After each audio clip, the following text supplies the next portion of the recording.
All right, I'm going to integrate Edpuzzle into Canvas. If you use Edpuzzle, this is a great tool. It will grade it within Canvas for you. So how we do this is, again, I have nothing. This is a really blank course right now. So I'm just gonna, I don't even have modules set up, so I'm just gonna go right to assignments.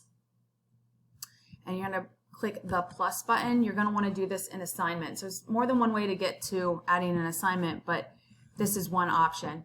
When I get to this box, I'm gonna click more options and then just type right into here. So I called it the remote learning instructions video. You could call it an Edpuzzle or video, whatever you want, just as long as the students understand that it is an assignment for them to watch and answer the questions. I put some instructions right here. The video will go below that. And then down here you have points, assignment group, and display grades as. So you can set that up however you wish.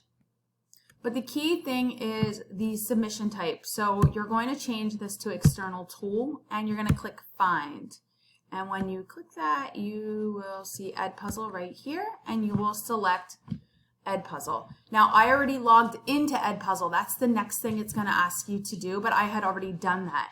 So my suggestion is to scroll down and use your sidebar to scroll down, and there will be a sign in with Google and use that.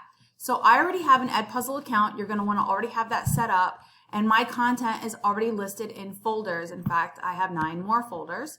And then below that, I have all videos that I have saved in there, and I have a ton more. So the folders are a nice option for me to use to, make everything nice and neat.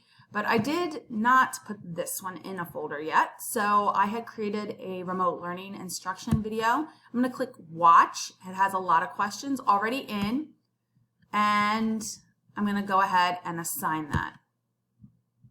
Scroll back up so you can see. And this course was for the Canvas training, so that's why that is called that. So I'm going to go down here and assign it to everyone. You can pick certain kids, and it's going to want a due date. The due date will automatically put it on the calendar for the students, so due date is important, and then I'm going to go ahead and save that. You can publish it if it's all ready to go, but this is what's going to end up appearing. Now this is the teacher end of it. So I don't have any students right now in here, so there's not going to show that. But the students would actually see the video right here. So if I go back into my assignments, there it is. And I can edit and open that back up. I can delete it, move it around, or even share it to Commons.